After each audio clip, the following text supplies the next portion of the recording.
So what's up? Well, I just got off a couple weeks vacation and work still sucks. Ooh, how long were you chilling for? Couple weeks. It was nice. It was Nice. just a nice change of pace. On the plus side, other stuff is going well. Video game I did music for is hopefully gonna find a publisher pretty soon, so that's exciting. I'm Hell yeah. getting closer to finishing the tabletop RPG I'm working on with a friend as well. Have I told you about that at all? You have not told me about it. I thought you were going to start talking about Eidolon. No, that's a separate tabletop RPG project that I'm involved Right, in. I thought you were saying the tabletop RPG I was playing in is about finished up, and I was like, oh shit, Eidolon Rock's almost done already? Oh, no. There's quite a bit left. Yeah. No, Eidolon Rock is great, though. There's like 10 tracks on the Killers that have not yet been used. I am still waiting for Spaceman. I cannot wait to see what he does with that. And I know he will. He can't like sneak that one by me. The fact that he's not using a Killers every episode is very good to me. It is good. You don't know what's gonna happen. Exactly. I do love playing Harvey. He is my idiot child. Yeah. For anyone who's not aware, we're talking about the very good podcast Eidolon playtest, which is a playtest of a tabletop RPG that friends of the show Luke and Molly created. Friends of the show, co-creators of audio, or some of the creators of who created Audio Entropy? Was that a Fuck Molly if I original? know. I actually do not know. But anyways, Eidolon Playtest is the name of the podcast feed where you can listen to them playtest. They're very good JoJo Persona tabletop RPG, Eidolon, and we're talking about Eidolon Rock specifically. Mm-hmm. So no, the tabletop RPG that I'm working on with a friend is called Our Stormy Present, and it's designed to emulate old school JRPGs. More like Our Stormy President, because he keeps talking about QAnon. And because of Stormy Daniels, too. What the fuck? 2 in 1, baby. That's way worse than my joke, which makes it way more cogent as a...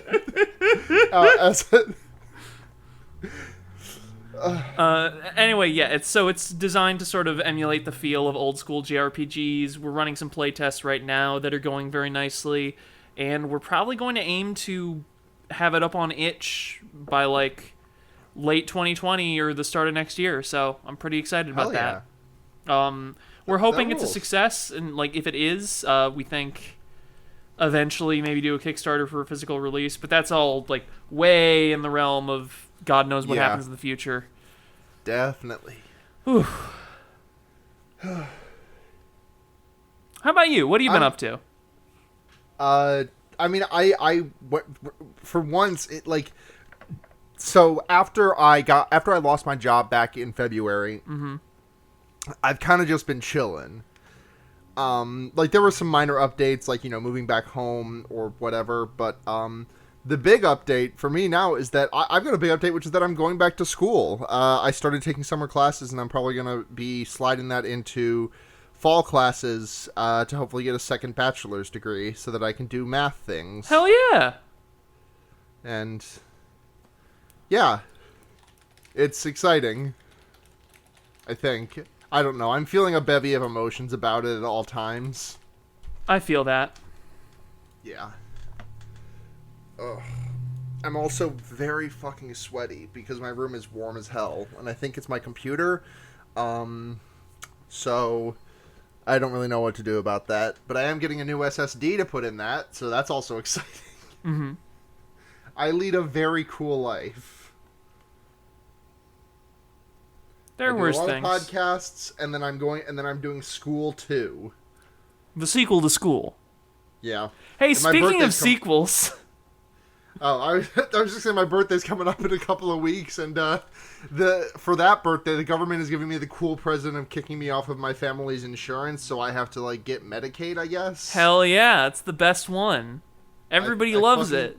I fucking love it. Thank you, government. Hey, remember how in the Democratic primary there was a candidate who wanted Medicare for all, and we're now dealing with a excuse me,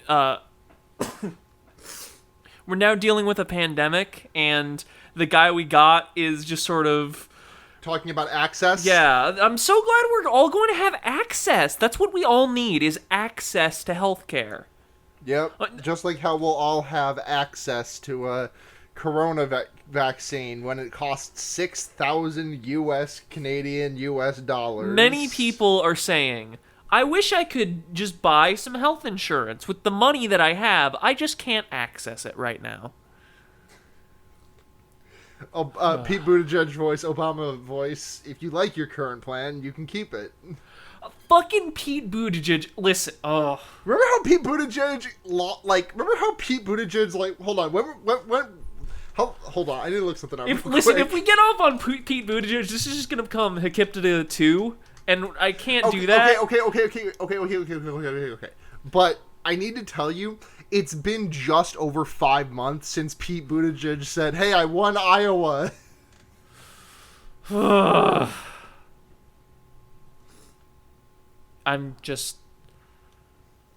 talk about the movie before we get too into this. Yeah, no, let's stop talking about shitty politics and talk about shitty writing.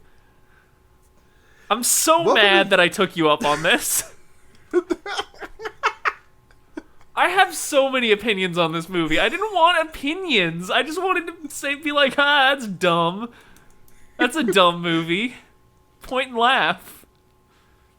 Actually, hey, you know what? Speaking of the Democratic primary, and speaking of Donald Trump and his very small hands, okay, I do really love the opening to this movie.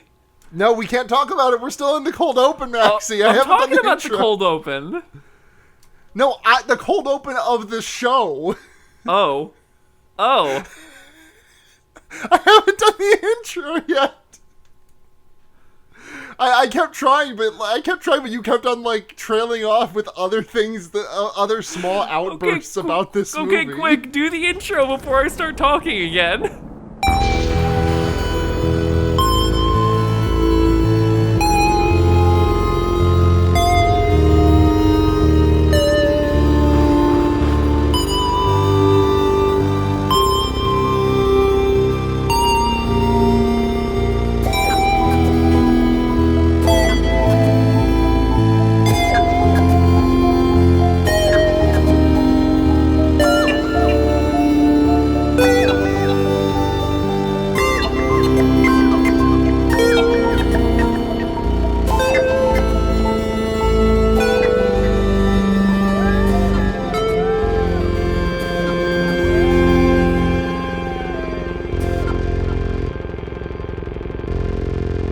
Welcome to Fear Baiting, everyone. It's your number one Deep Web Silk Roads Hacker Nation podcast. I'm Sara, and I'm joined by friend of the show, returning guest, right? Yeah, I think I was on one.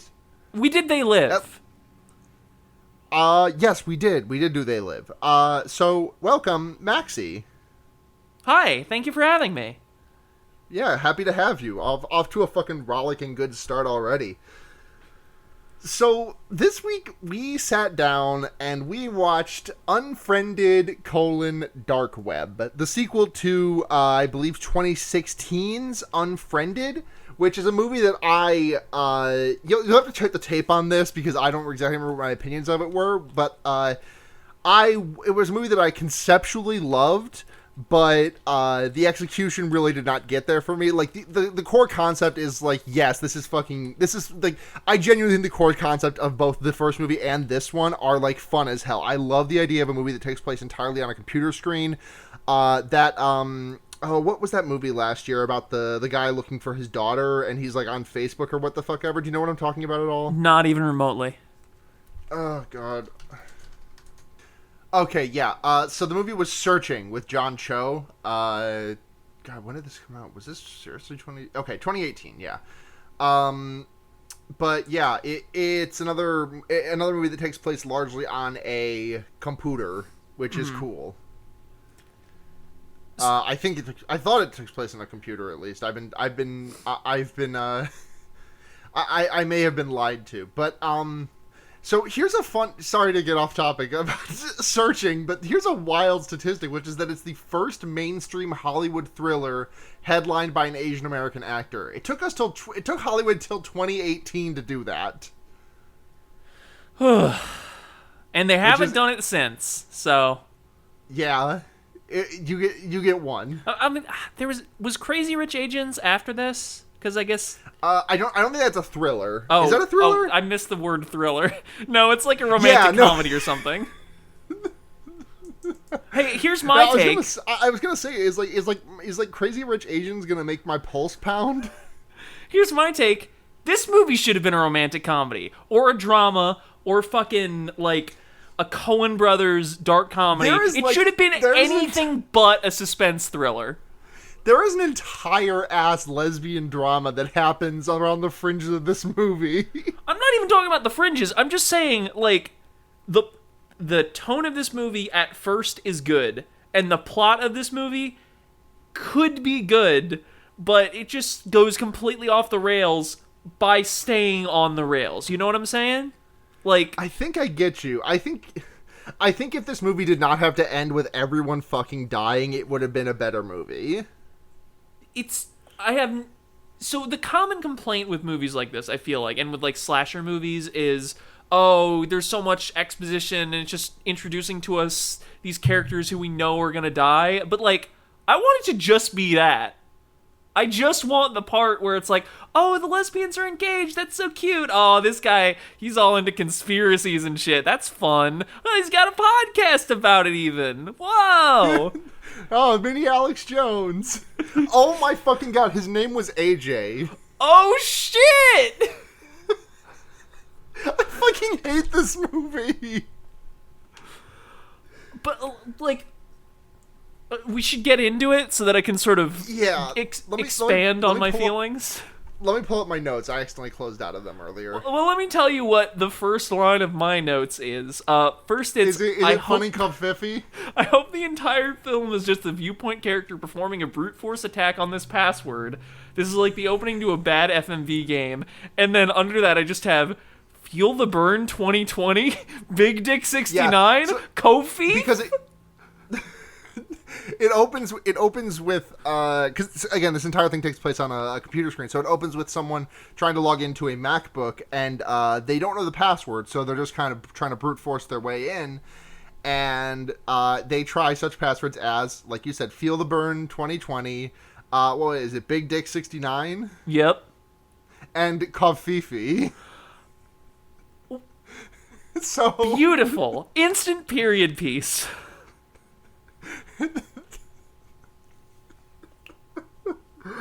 Oh my fucking god. But yes, it starts with that, and we meet our protagonist, Matthias, who for the first couple of lines of my notes, I have him written down as Maddie, because his email address is like, what, Maddie Fast Wheels? His name is Maddie Fast Wheels. Yeah, Maddie Fast Wheels, nickname Matthias. Yeah, his friends call him Matthias, but you should know his real name is Maddie Fast Wheels. And that's Wheels with a Z, of course. Naturally. Just like Dragon Ball, it's pronounced Maddie Wheel Z. Or Maddie Fast Wheel Z. Next time on Maddie Fast Wheel Z. Okay. So we see Matt like pulling up the finishing touches on his cool app called Papaya, which transcribes his words into sign language. Mm-hmm. And he's like, he does it on he calls up his girlfriend whose girlfriend Amaya, who's deaf, and Maddie Fast Wheel Z is like, hey babe, I have a cool new app that's gonna help us communicate better and easier. And he's like, hey, check this shit out. And she's like, not really she's not really having it. She doesn't like it. This is the shit I love, because they do this weirdly good job of sort of getting you invested in their relationship and sort of analyzing, like, it feels like a very real analysis of, you know, this guy is trying to create a tech solution to make it easier for him to communicate with his girlfriend, but it doesn't really work for her because it's only really a solution in one direction, and she feels like it's a way to get out of learning ASL. And, like, right. There's a lot of shit you can mine there. I just want... they do. They mine that shit deep. Yeah, and that's when it's good. Oh. I want this whole movie to just be like this romantic character drama. But so she's like kind of mad at him, but doesn't really expound on why until later. And so she's like, "Listen, I gotta go," and she's like very visibly mad. She's like very visibly like upset, and Matt's like, "Okay, I'm gonna go to game night, which means I don't have to wear pants." Haha, just kidding. Unless he's gonna fuck AJ. No, he is. He's gonna be like, "Hey, you know what the real government mind control is?" AJ's got a whole bunch of new holes for him. Ugh. Terrible joke. But so we meet the rest of our characters. We meet Serena. Is it Nara? Nara. I think it's Nara. I have her name. It's Nari. Nari. Okay. We have Serena, Nari, Damon, AJ, and Lex. I think she's not in this movie very much. Yeah. Lex is the one with, like, the producer setup. Yeah. So they're playing cards against. Oh, no, sorry. Matt gets some horny Facebook messages and is like, "Hey, they're all like, hey, you promised me plane tickets. Yeah, what the hell and fuck?" So the last person to have this computer is like, their Skype details are still there. Their Facebook login information is still there. So he finds the profile. He's getting all these messages about plane tickets. And then his friends are like, "Hey, game night, let's play Cards Against Humanity." And I know this is just set up in the movie. They don't really get into it too much, but I do want to take time to say, fuck that game, fuck Max Temkin. Right, yeah. Max Temkin is a horrible piece of shit, but even with that removed, Cards Against Humanity is not a good game. Just play apples to apples. Like... Apples, like, Cards... For like... Small Brain is saying Apples to Apples is a fun game. Big Brain is saying Cards Against Humanity is like Apples to Apples but better. And Galaxy Brain is saying Apples to Apples is what if Cards Against Humanity was good. Yeah. I have a question for you, Sarah, and okay. It's a question for which there is not a great answer. Which one of these fucking weenies reminds you the most of you? Oh God, because I hate to admit it, I think, aside from the fact that he definitely believes some anti-Semitic shit, it's probably AJ. It's AJ. I'm yeah, absolutely the bitch who's gonna be like, you need to protect your data. They're fucking watching you. Absolutely, they're watching. Damon also seems to be like that. Yeah, but Damon's British, and I don't want to. I don't want to own up to that because that'd be too much. You don't want to be a Tiaboo. No, I do not. So yeah, we meet all these characters. They play a couple of rounds of Cards Against Humanity, and AJ is like, "Hey, you guys need to come over to my place now. I've got some chips, and I've got my dips, and I've got some killer bud." And then Serena is like, "Wait, can you say that a bit louder so your stepmom can hear?" And it's like, it's fun. It's this fun moment. It is. These people are friends. Like, I know I keep beating this drum. Like, the first 15, 20 minutes of this movie where it's just, like, light and really vague suspense stuff and mostly just, like, establishing who these people are. Love it. It's good to me. I'm going to drop a take and then immediately put a pin in it just so that I can say, just so we can bring it up later, because if I don't say it now, I'm going to forget. This movie, I feel like at some point this movie was ghosts instead of hackers, and then they just said, "Okay, we need to make it hackers, though," and we'll get back to that. Yeah, no, I feel you there. But so Matthias's computer keeps crashing, and when he logs back in, AJ is going off on some QAnon bullshit. Yeah. Like this another topic to immediately put a pin in for later.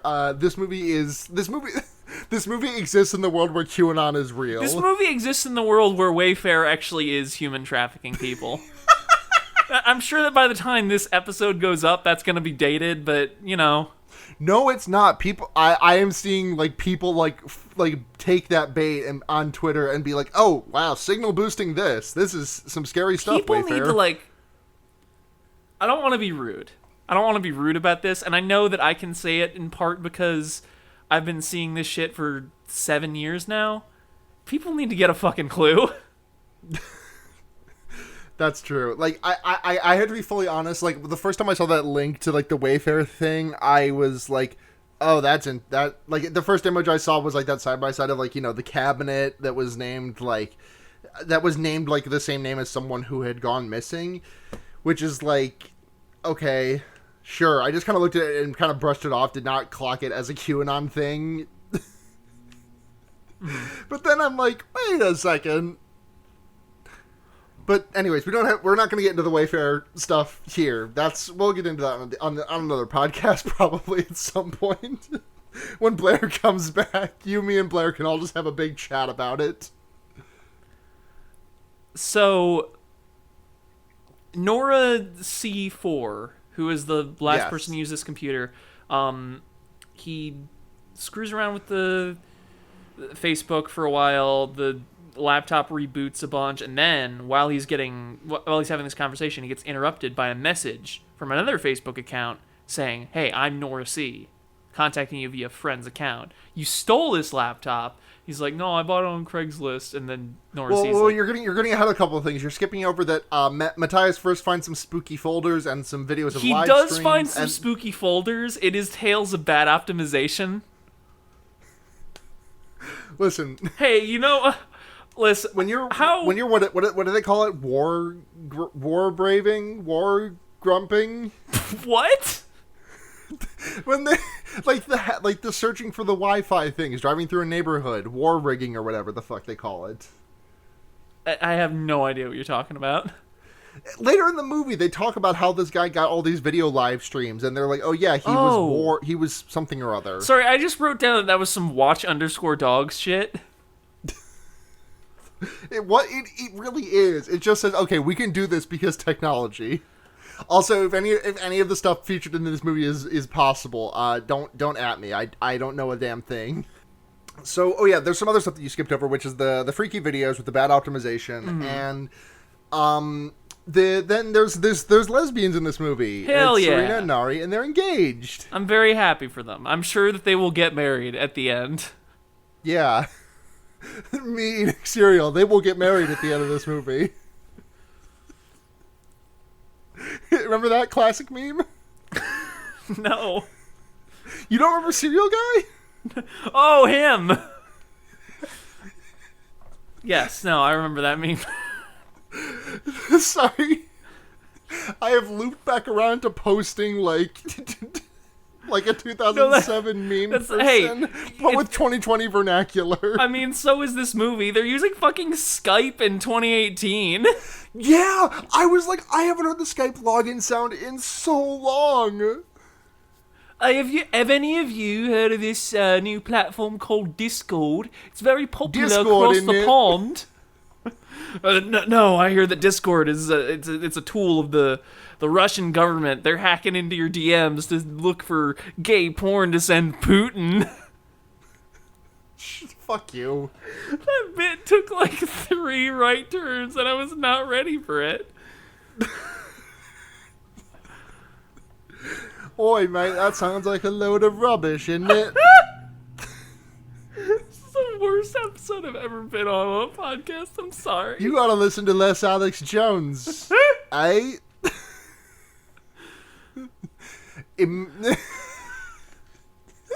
Imagine my shock. Imagine my shock. Sarah, The liberals are doing human trafficking. They're all named Sharon. They all post about it on the river. And imagine my shock when I found out the liberals were at the heart of this conspiracy. I can't believe Ozzy Osbourne's wife was responsible for the kidnapping ring. I was doing Paul Joseph Watson, but okay. No, because you pronounced it Sharon. All of this is getting cut. None of this is anything. No, I'm keeping that staying in. I do. Okay, speaking of Karen and fucking the river. Well, hold on. We have the happy moment of lesbians. Then we find out that Serena's mom is dying. Her cancer's gotten worse. Yeah, and then it's real AJ says, tragic. "Yeah, man, that sucks. I had to put my dog down once." And everybody's just like, idiot, what the fuck? But not like the way you would for real life, where you'd be like, dude, come on. They use it. They use it as an excuse to get back to like having good time. Mm-hmm. They're like, okay, we all recognize that it sucks that your mom is dying, but also we're not just gonna jump straight from that to looking at this Card Against Humanity card that says 50 clowns in a clown car fucking my mom. So we gotta razz AJ before we get to that Cards Against Humanity card. Matthias gets another call from Amaya, and they're having another conversation, and she's like, "Yo, that thing doesn't really help me in our conversations because it only transcribes your speaking, so you don't have to do the ASL. And I signed you up for that ASL class, and you didn't even go." And at that point, I'm like, "Bro, this guy didn't even go to the ASL class. You gotta dump him." In fairness to the guy, he did go. And he does explain that he went. Once. I'm not saying he didn't fuck up. I'm just saying it could be worse. But, no, it is genuinely something that he needs to confront. And, again, like, this is cool. This is relationship drama, and this is, like, a serious problem that deaf and hard of hearing people have to deal with. And that their partners have to confront and that you got to work through. And I'm into this. Like, it feels human. It really it genuinely does. Like, most of the characters in this movie feel like real people, which is a fun mirror to the original, which was just like none of those characters felt real. Maxie, have you seen the original? I have not. Oh, you and I should watch it sometime. I think you'd like it. What happens next? This is when he gets the message from someone else on Facebook, and he's like staring at the screen, and Amaya is like, "Yo, you aren't even listening to me. Fucking bye, you idiot, dumbass, piece of shit, fucker." And he gets that message from the real Nora C, and she's like, "Hey," she's messaging him from an account that's like named Erica, and this is when she's like, "Yeah, you stole my fucking laptop," and he's like, I bought it on Craigslist." So eventually he's like, okay, fine, I'm going to go put it back when I found it. And he's going to leave. And then he gets some messages from a dummy Facebook account called Karen68 about custom jobs. And he says, and he's like, "Hey, he's like, her, or this is my Karen voice. Hey, I gave you the big money.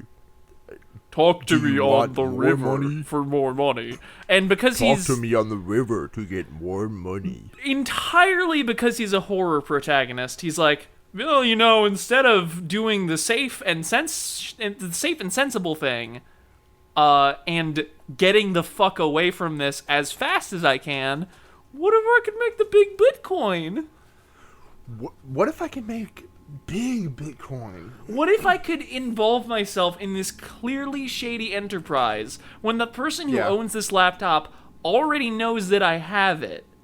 Because I'm a horror protagonist, and that means that the part where I was like a realistic human being with emotions and hang-ups and motivations, that just goes out the window for plot. Absolutely. God, we are 30 minutes into this episode, and... Well, don't worry, because by the time we get halfway through the movie, there will be nothing left. I do want to say, I love the fucking UI of the river where it just makes your computer Minecraft. The river off of literally my notes say fucking Minecraft ass program opened up. and he like starts screen sharing it with his buddies, and Damon is like looking at it, and Damon You and told AJ me are you both bought like, it on Craigslist. You told me you bought it on Craigslist. Quo blimey, I'm a little English boy. We're making too much fun of him just for being English. Yeah, But he deserves it for being English. He's kind of like the best male character in this movie. By best, you mean he's the least shitty one. I would argue that the protagonist is the most, like, developed one, but I know what you mean. That's true. Yeah, AJ has... or not AJ. Damon only knows how to be British, eat computer, and lie. So the fucking what happens here? He has like a conversation with Karen, right? There's some really fucking like blocky message noises that I actually really kind of love. Mm-hmm. Whenever there's a message coming in on the river, and the guy is like, hey, the guy is like, hey, check your Bitcoin account. We're check your blockchain. I gave you the big Bitcoin. And it is the big Bitcoin. And AJ naturally knows the exchange rate to US dollars by heart. He looks it up, probably. Well, no, he says it and then he looks it up to confirm. You know what? You're right. He does do that. It's a bubble. It's not. Hey, no, it's not a bubble. It's only ever going to go up. If there's a dip, you buy the dip. This is my Bitcoin knowledge. All my Bitcoin knowledge is completely surmised from reddit.com/r/buttcoin. So they look at this Karen information, and long story short, they determine that the next contract or whatever is going to involve trepanning. Yeah. The art of drilling a hole in the head. And then they look into this. The Karen 68 or whatever is like, I liked the last contribution. So AJ encourages Maddie Wheels the video you sent me made my PP get very big. Thank you for sending it. Now, will you do some trepanation for me? So AJ gets Maddie to open the contributions folder, and it's just a bunch of snuff films. Like, the first one is just a warehouse where somebody's chained up and, like, can't get a can. And then this is actually really funny, and this is another part of my evidence for why this should have been just a dark comedy movie, straight up. They like watch the film for a while, and then they check the length, and it's like, oh, this is like 45 minutes, let's just go to the next one. And then they see it's somebody about to be bathed in acid, and fucking British guy immediately goes, nope, next one. And the next one is the one that was used in all of the trailers for this movie, which was like someone uncorking an oil barrel, and there's a human inside. Yeah. Not really that scary, all things considered, like compared to the other ones. I mean, it's It's not good, but it's kind of a like, come down after acid bath.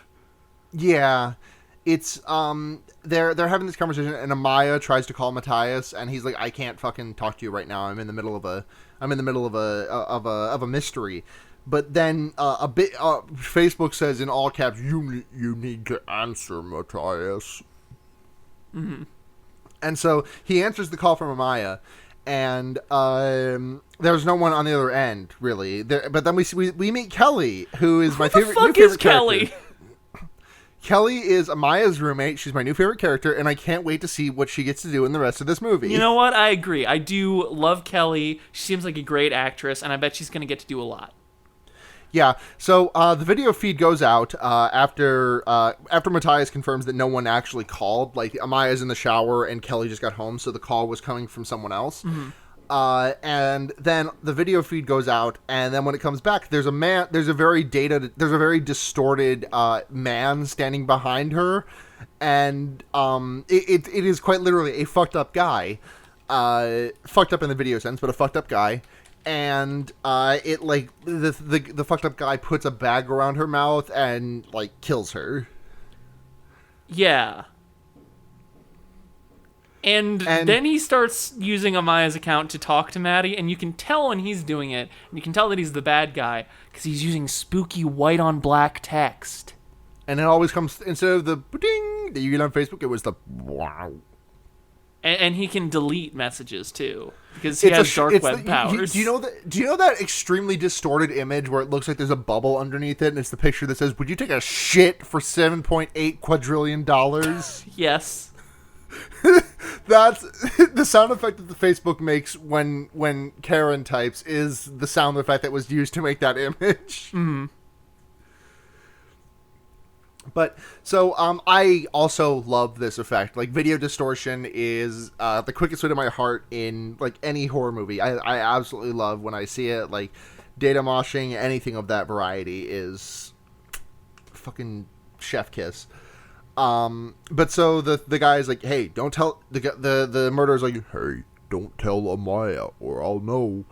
I'm gonna go now. He shows Bye. like a spooky Droste image. Like he holds up his smartphone to the screen, and it's showing Maddie's video feed, like what he's seeing on the laptop. Whoa, bro. And then there's a moment where he stands up and the image goes like super wide for a second, and it looks a little bit like AJ. And at that point, I'm like, oh shit, what's AJ doing? So the conditions are now, Amaya is going to go to your house, and I'm going to follow, and then I'm going to get the laptop. If you disconnect from the call at any point, she dies. There's a way more straightforward way to do this, but after you watch the whole movie, I will say this is at least justified. It's not good, but, like, fine. Yeah. So what Maddie Wheels decides to do... There is a reason to this rhyme. What Maddie Wheels decides to do is just be like, don't worry, guys, it was just a social experiment. I have an ARG. I have a snuff film ARG. And wait, do you think Cole Sprouse... Yes, absolutely. Do you think Cole Sprouse was actually on Tumblr, but then something broke really bad and he had to lie to everyone and say it was a social experiment? 100%. He had to do it to save somebody from human trafficking. Also... You know he had to do it to us. I was expecting I was expecting Karen Ford to text him, just be like, bro, this is such a bad lie. But I did get something almost as good, because after that, he tries to have a heartfelt conversation with Amaya, and the kidnapper just texts him like, try harder. Extremely funny shit. It really is. This could have been such a good comedy. There's a really emotional moment here where he's having a conversation, where he's having like a genuine conversation with Amaya, and like, I went to the ASL thing. I know. I'm sorry. I am scared of commitment. You're not wrong. Or is that later? No, that's now. Okay, yeah. And he's like, oh, I remember when we first met, we were at that loud ass bar. And I said, oh, I probably shouldn't even talk to that girl. But it turns out that her being able to hear me didn't matter. I love you. You need to come meet me at the park where we shared our first kiss. Bye. Mm-hmm. And then his friends are just like, so hey, bro, in your ARG, how come sometimes you use Roman numerals? Is that like anything? Where'd you get all this footage, bro? War films. Yeah. Liveleak.com. And the best part is, so this conversation gets interrupted by Lex or whoever getting a call from her mom, and she goes off to have that conversation. And what Maddie does is, Maddie says, okay, so I know this guy will kill my girlfriend if I don't play ball. I know he is currently following her, and that I should probably focus on this. But what about that missing girl from the most recent video, though? What if I tried to like get one over on this guy who can see literally everything I do on this laptop? Listen, you gotta do your research. AJ starts complaining about how loud Lex is being on the phone call with her mom, and I'm just like, can you really not mute people in Skype? You definitely can. Okay, cool.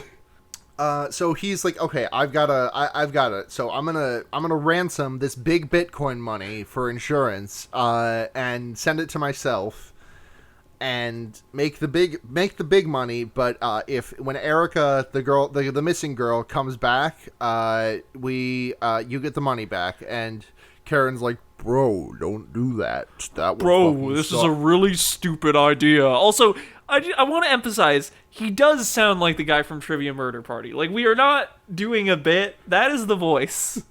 It is. But then he, like, takes off his... So, a thing about this movie that's really funny to me is, like, the spectral ability that all of the Karens have to be completely distorted on video at will. Like, the way you said it they really are ghosts or something. It's... Like, this is what I'm saying. This movie was ghosts at one point, and they had to... This especially comes into effect with the way that they, like, kill everyone later in the movie. Like, maybe not, like... Maybe it was early on, but this movie was definitely ghosts at some point. Because it was ghosts in the first movie. Mm-hmm. But, so he gets pulled into the river, and he has to talk to the Circle. And the graphics get upgraded. We've moved from Minecraft to Skyrim. It's so good. No. It's the fucking... What's the new lighting thing that it makes everyone nut that I can't remember Ray the name tracing? of? Ray tracing, yes, thank you. It's ray traced Minecraft. So, again, I keep harping on this, but here's another moment where I was just like, oh, this would have been such a good dark comedy. Because the premise is now, only for a little bit, but very briefly, the premise is Karen 4 is scared about the rest of the Circle finding out that he got. So he is basically Cyranoing Maddie through pretending to be him while he, like, recites the code. And it's really good. It's this, like, play or book or whatever about this guy who's like, I have a big nose and I cannot romance the girl I like, but you are handsome, but you do not have the poet's soul. So I will give you advice from my bush. Gotcha. Okay. It was a smart person joke. Yeah, sorry. It's okay. I will bimbo it down for this Fuck audience. You. What? Sorry, I will herbo it down for this audience. I'm cutting this audio. But you get what I'm saying, right? Like, this would be an extremely good premise for just a dark comedy. Like, the kidnapper is now scared, and he's having to make the guy who he is trying to extort now, he has to help him pretend to be him. Like, that could be so fucking funny. That would be really... And so the reason I bring up their ability to fucking data fuck themselves at, like, to fucking corrupt their video at will is when Karen that he's talking to takes off his mask, takes off his hood, and is like, okay, bro, I'm gonna take off of my hood. Hey, man, so we seem to be in some pretty deep shit. I'm Daryl Gribble. No, that's AJ. As a character, yes, but this guy, like, takes off his hood. No, and he's I like, hear hey, you. He's like, hey, I'm regular now. This shit's fucked. But so yeah. What happens? So by now the friends have found out, hey, Erica Dunn, who is in your shitty ARG, she's a real kidnapping victim, dude. And he's like, oh yeah, it was live leak. It was a placeholder. I'm sorry. I'm trying to delete it. I'm trying to replace it with with better graphics. And then there's just a bunch of Karens in the Skype call now, and they send a YouTube video showing that talking about this movie out loud is weird in the culture that we currently live in. Yeah, sorry. Every time we say Karen, that's CHARON. Like the river, like the River Styx ferryman, the boat guy. man Yeah. on the River Styx. So there's a bunch of Karens join the Skype call, and they link a YouTube video, and it shows that they doxed everybody except AJ, who is They doxed the shit out of Lex specifically. Yeah. So now everybody's like, oh fuck, they're gonna come after us, and we don't know how to deal with it. Yeah. And then they link another video, which is someone shoving Lex off of a building, and it's like a spectral outline of someone pushing her off a building. Like, again, the data moshing, the at will data moshing in effect. Yeah. And this is about where I stop caring about this movie, because this is where it sort of loses the plot of the human drama. It's just like, oh, how are they going to die next? Are they going to get out of it? You know they won't get out of it, but are they? And I'm just like, okay. This movie takes so long to get to its first body, and the first one is not even like there is one death in this movie that I think is fun. I mean, there's two that's kind of fun, but we'll get to it. The Lex one is bad. The Lex one just kind of sucks, and is like, if you're they try to turn this into a slasher movie, and like the first movie had some like fun slasher-y deaths, like someone gets their head stuck in a blender, someone like chokes on a curling iron. Mm-hmm. It's fun. This is a scene that I actually like, where they're like all starting to believe him, or they're all like starting to like stop believing that it's actually a game. And this entire time, like, he's trying to get Amaya to go to the subway and take it over to the place where they first kissed. And as soon as she goes underground, Nari's about to make a call to the cops, and as soon as Amaya loses signal, he's like, "Guys, it's real. It's real. It's not a prank. It was not a prank this entire time. It's real." Mm-hmm. And around the time that Lex got shoved off a building is when I decided that this movie is QAnon. Like, yeah. This movie is if QAnon was right, and the cabal is like the cabal, the pedophile cabal is like maintained by a bunch of on the ground, like, I guess cyber like black ghosts. hats. Is that what they're called? Yeah. Is that what black hats are? Yeah, no, black hat hackers can turn themselves into cyber ghosts and just sort of do magic. And murder people who are going to let the truth happen. Exactly. Or whatever. And then when Matthias reveals everything to everyone, and he's like, okay, but when Amaya gets signal back, we're gonna have to be regular. So let's play some Cards Against Humanity again. Yeah, and it's this whole thing where like her light on Facebook will go on, and they'll play Cards Against Humanity, and they'll go off, and they talk serious again, and it's a nothing concept. Like, whoever they should have just taken this to the writer's room and be like, no, we're not doing this. The subway just doesn't have Wi-Fi. They could have made this so much funnier. They could have. That's what I'm saying. If they had either leaned into it and had her just pop in and out at really funny times, that would have been exactly. Great. If they had not done this at all, it would have been less tedious. But instead, they just did not know what movie they were making, I guess.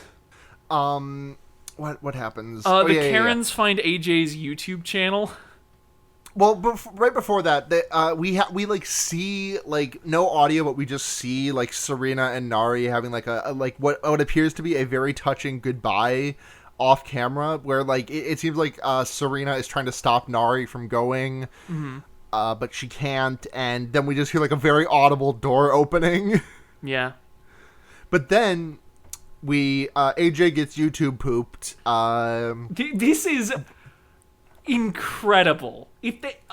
I just wanted them to go harder on the slapstick, because everything about this sequence is the dumbest thing in the world.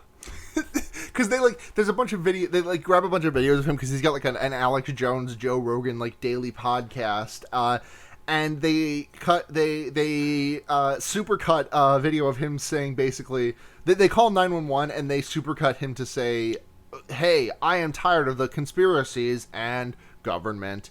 I'm going to use my munitions to have some fun at the local mall."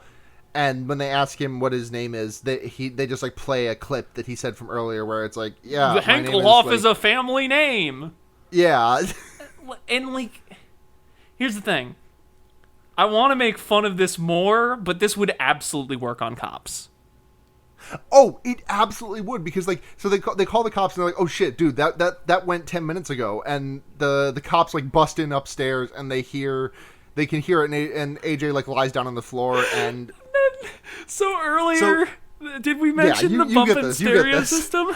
So earlier in the movie, he's like, yeah, I got this sick new stereo system. It's super loud.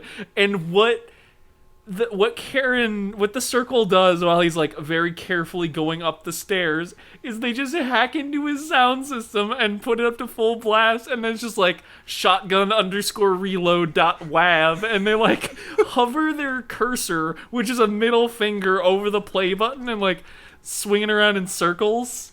And like, if you just went a little further with this could be extremely funny. Why? I just want them. Honestly, as is, it was kind of funny because like it plays the sound, the sound, like it's the fucking Doom intro, the yeah. And the cops are like, "Oh, he's got a gun!" They kicked on the door and just like absolutely riddle him with bullets. I did laugh, but I don't. I feel like it can't have been unintentional. That part's just absolute slapstick. Yeah. So after that, we get to So Alex Jones is dead. Yeah. So after Alex Jones dies, we get to have the weird like lesbian Sophie's Choice, where there's like a touching lesbian scene from earlier in the movie where Serena and Nari are talking, and Nari is like, "Yeah, my parents aren't going to come to the wedding. They're really homophobic. But and your mom's not going to really probably make it." And Nari's like, "Oh, we can have the wedding there, right in front of her. She'll love it." And then Serena's like, "No, I don't want you to have to choose." And then the circle YouTube poops her again. It's like to say choose. Yeah, and it gives her 30 seconds. And this part just makes me mad. They give her 30 seconds to choose. They cut to a camera feed of Nari waiting at the subway and Serena's mom in the hospital, and they say, "You have 30 seconds to choose." And she's like, "Oh, I can't. I'm going to take a principal stand by refusing to choose." And they're just like, "Okay, bro, we'll kill them both, obviously." And They flatline her mom, like, without, like, touching her or anything. But they just shoved Nari in front of a subway train! Like, what else? Of course they were doing that. But like, there's somebody there who's just, like, watching, and it's just like, oh, fuck, alright. Oh, no, that's not good. She fights back, and I was kind of hoping for a scene where she, like, completely reversals the dude and, like, sends him... That would have been really good. It would have been. But, this sucks. Like, it's a scene that, like, actually hurt. Like, it is the most brutal thing that happens to a character in this movie. And it, of course, is handed to the lesbians who, and then Serena's door gets kicked in and she gets killed. Yeah. Like, I think there's sort of a spectrum with this kind of stuff, because obviously I don't like seeing gay and lesbian characters get, like, offed. In a movie like this, I get it, because that's the whole premise, is that these people are going to get offed, and it's not, like, worse than if the characters had been straight, but it doesn't make it, like, any more fun, and especially because it's just, like, a really dumb sequence, and not fun dumb, it's just, like, okay, I mean... The fact that she just decides to say, "No, I won't choose." Like, did you not just see them make the cops blast 50 holes in your friend? Yeah, like, you're just being kind of a dipshit. Like, they're absolutely going to pull the trigger on that. I thought it was going to be some shit where she's like, "Oh, Nari, I choose Nari," and then it's like meaning that she wants to save Nari, but then they kill Nari, and then they'll be like, "You chose Nari to die. Oh, that would have been carefully. I'm a genie, monkey's paw." That would have been dumber, but also funnier. So I do agree with you that would have been good. But at least Nari takes the guy down with her, because she absolutely pulls him in front of the train. Yeah. But so Amaya and Matthias have their like one last conversation, and right? it's what I said was that this would have been cool and interesting if I still cared at this point, because he's trying to explain it to her through sign, and he's not that fluent, he's not that good, but he's trying his best, and, like, he's not quite getting through, and eventually he's just like, okay, I gotta leave the room, I gotta go find her and hope for the best. And then it's like, connecting to computer, bait laptop, remote user Karen 1. Oh no! It was bait the whole time. It was the whole time. We've been played like fools. It was the Karens the whole time. Again, Charon. Oh, hey, remember earlier when Lex got a phone call from her parents and she was like, "Oh, the puppet masters are calling." Oh shit! It was foreshadowing, I guess. It was the foreshadowing, I guess. But so Amaya gets a call from Matthias gets a call from Amaya, and she's like, "Hey, I'm at the place. I'm at the sketchy ass building you told me to go to. Should I go inside?" And he's like, "No, don't." But his feed gets cut, and the bait laptop sends a his text to ASL thing to her, which tells her to go inside. Ugh. So, R.I.P. Amaya. Yeah. So then, what's the British dude's name again? Like Colin or something? Damon. So Damon is now, everybody else is off the call or dead, and he's just like ranting to the screen, like, "I've been recording. I have the whole thing. I'm going to send this to the mediums. You're all gonna be fucked. You should have dealt with Matthias. You should have given Matthias what he wanted. He was gonna give the computer back to you. I have all the data I need." And then they explain their master plan through Photoshop. Yeah, and a garbage Photoshop job. Like they just like take a picture of Matthias and slap it over like some footage they got earlier of someone invading the home of one of the girls who got kidnapped. Mm-hmm. And like they don't like it's a well lit photo of Matthias slapped into like a black and white CCTV feed. Mm-hmm. And it's like much more well lit than he would be under his hoodie. It's very funny. I don't think this is going to hold up to any scrutiny, but again, this people would absolutely buy this. Especially the people in charge of solving this. Like, well, I guess the murderer died. Case closed. The problem I had with this scene is I literally misunderstood it at first. I was like, wait, Maddie was one of them? Oh, hang on. Maddie Cool Wheels. Yeah, I was like, Maddie Cool Wheels was a Karen the whole time? What the fuck? But no, they're framing them. Yeah.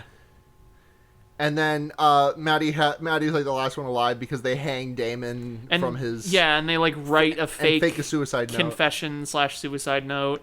And this is one of the deaths that I think this is probably the most well-executed death in terms of like being a suspense thriller thing, because like this is interesting. You're seeing how their nebulous plan is coming together, and it's like, oh, they're killing him and making it look like he was responsible, and people just aren't going to ask questions about it, which fucking, it's not great, but at least it's something, you know what I mean?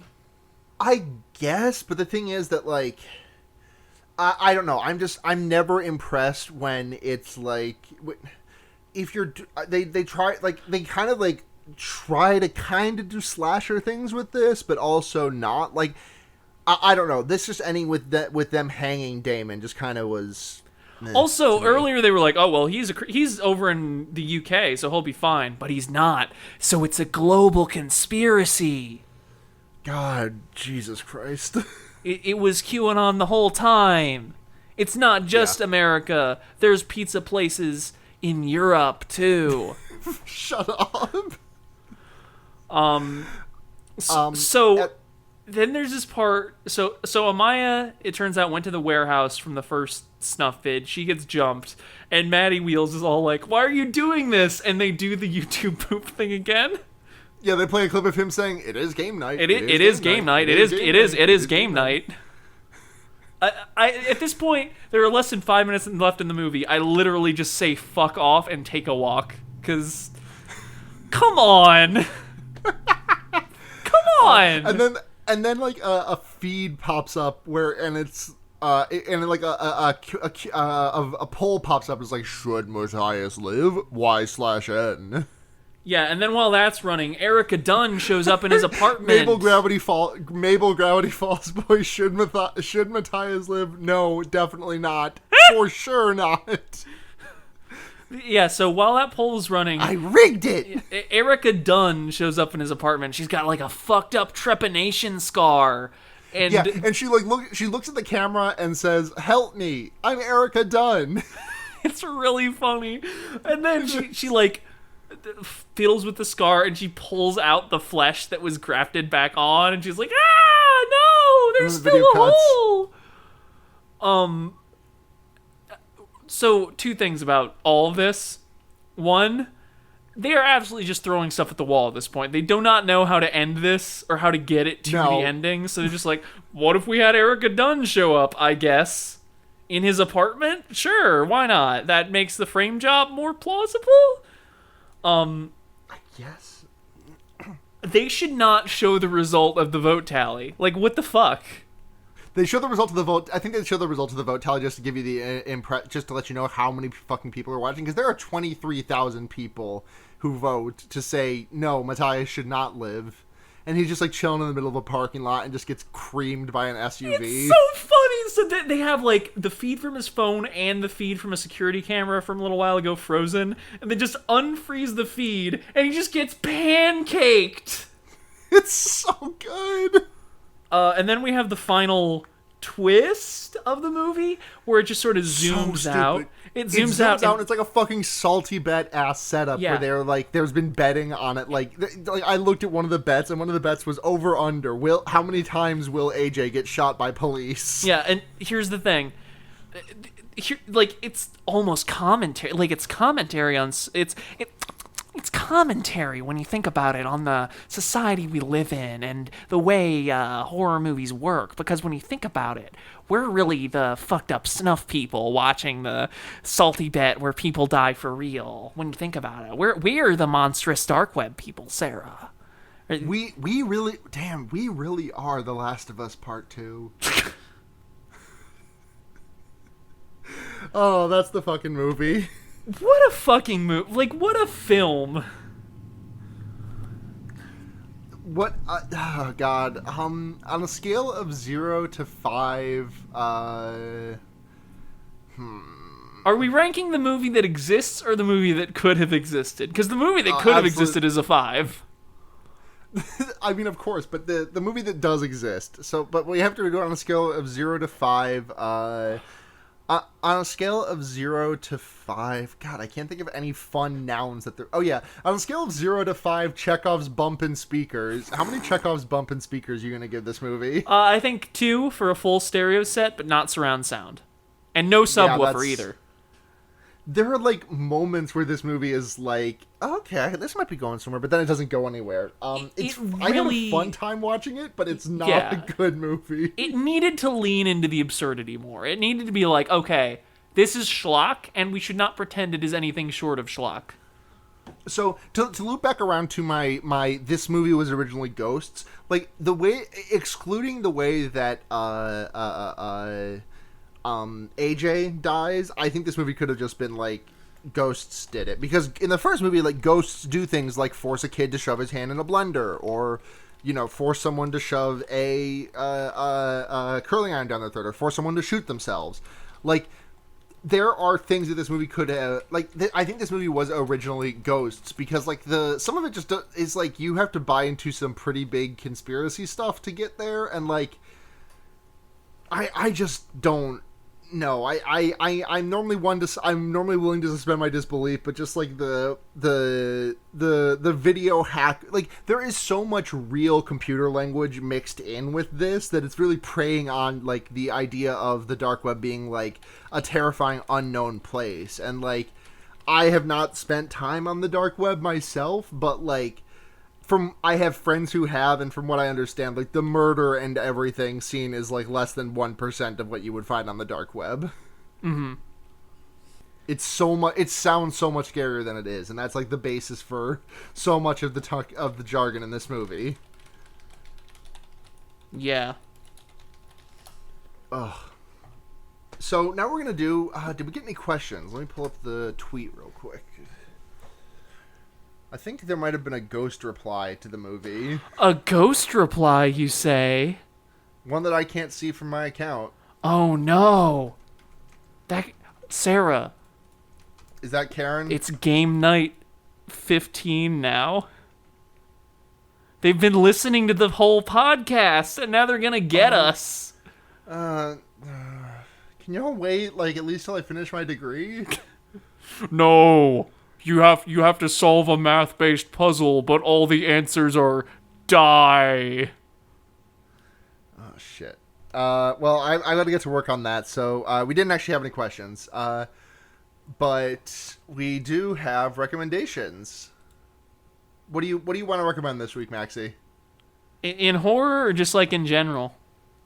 In general. I mean, I would like to recommend Eidolon Playtest, the podcast. It's pretty good. You can plug that. You can plug that, and I've already recommended it. I can't really plug Our Stormy Present yet because it's not done, but I'm hoping to get it done later this year, and I will be hosting about it. This is recommendations. Yes, you are doing. Sorry, I am doing plugs. Sorry, am I getting the order out of order? It happens. Oh, shit, I know what I can recommend. Play Bug Fables, The Everlasting Sapling, now available on consoles as well as PC. It's a good game. The Moth is My Husband. If you like Paper Mario, it's like when those games were good and not bad. Hell yeah. I'm gonna recommend this week. This week, I'm going to recommend a video game that I have not... I would not recommend... I would recommend playing this game and turning the sound off because I started playing Sunset Overdrive, which is a really fun video game with some of the worst writing I have ever heard in a video game. The video game Hatred is very funny to me because it is someone trying to be as edgy as humanly possible. This movie is trying so hard to be funny, and it is A, not funny, and B, immediately dated to the year that it released, which I believe was 2016. It is so, caught up in those references, and, there is such a cultural timestamp on it. It is not funny whatsoever, but the game feels like fucking smooth-ass butter to play and just jump around and, grind around on the rails and shoot your cool, fucking vinyl record shooting gun, or your, exploding teddy bear rocket launcher. It's a very stupid game, and I like it a lot. To play, not to listen to any of the characters ever talk. Yeah, I know games like that. It is what it is. Yeah. So, Maxie, thank you so much for coming on this podcast again. Again, it was an absolute blast. Thank you so much for having me. Where can people find you and plug your shit? Well, you can find me on Facebook at Maxie Wheels. But more likely, fuck you. You can. In actuality, you can find me... Next time on Maxie Wheel Z. It's just a picture of me doing the Yamcha pose in a crater. That's how I feel when I have to go to work tomorrow. So, no, you can find me on Tumblr. I'm at Max Knightley. That's MaxKnightley. And on Twitter, I am at Maxie Satan. Nice. You can find us on Fearbait. We are at Fearbaiting everywhere. That's Twitter, that's Tumblr that we don't use that often. I know I say that every week, but I do plug it every week. That's us at Gmail. That's us on Patreon. As I will continue to do, I'm going to recommend that if you are so inclined to give us money, that you would instead redirect it to bail funds and such that need your help. Support the Black Lives Matter movement. Fuck cops. What was I going to say? But still, thank you very much to Ducky Aisha, Kit Spindler, and Michael Kaiser for your monetary support. We love you all so much. Thank you very much to Seda, who provided the intro and outro music to this podcast. They can be found making music under People You Meet Outside of Bars. Head to gaygothvibes.online for that. They are on Twitter at Nudity, Nuditea. Blair is normally my editor for these podcasts. He is on Twitter at Blair Kitsch. I am the voice you are hearing right now, and I can be found on Twitter at Sunhatzhenya, Sunhatzhenya. I'm completely spacing on what the fuck else was. Oh, yeah. If you want to hear Seda, Blair, and I talk about Animorphs, you can go to the Wonder Years, which is an Animorphs podcast that we do. You can also listen to me on Henry Kissinger's Pokemon Going to Die, which just recorded a new episode today. I was not on it, but I recommend it. Maxie, I was about to say we got to take it to the close, but I just tabbed back over to the Wikipedia page, and I just saw the alternate endings. Oh, shit. Tell me about the alternate endings. There are 3 of them. Alternate ending, buried alive.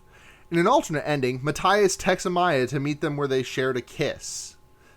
That is... So...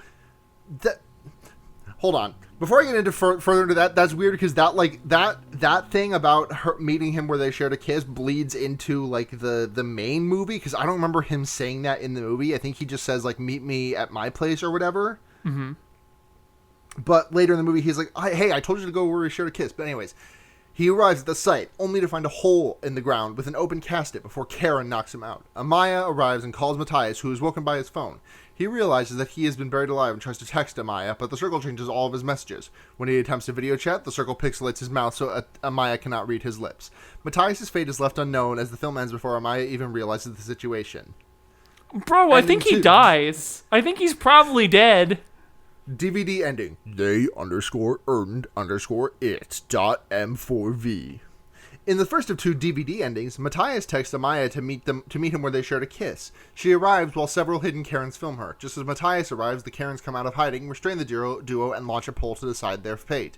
A majority of the members vote no, but a group message is posted by Karen titled they_earned_it.m4v, along with the recording of Matthias bargaining for Erica's life with Karen 4 using his money. This earns the circle's respect. They release the 2, and they embrace. However, we don't know what happens to Matthias and Erica after they are released. Meanwhile, Erica wakes up in Matthias' apartment, goes to the computer begging for help and screaming.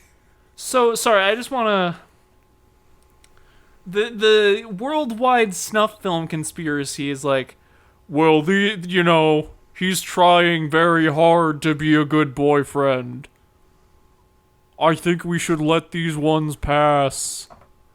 They're like, oh, this guy's trying to save that kidnapped girl. That would probably not be good in the long run for us, a cabal of girl kidnappers, but I respect the hustle. We are all stans of John Cena. Anyways, alternate DVD ending, suicide.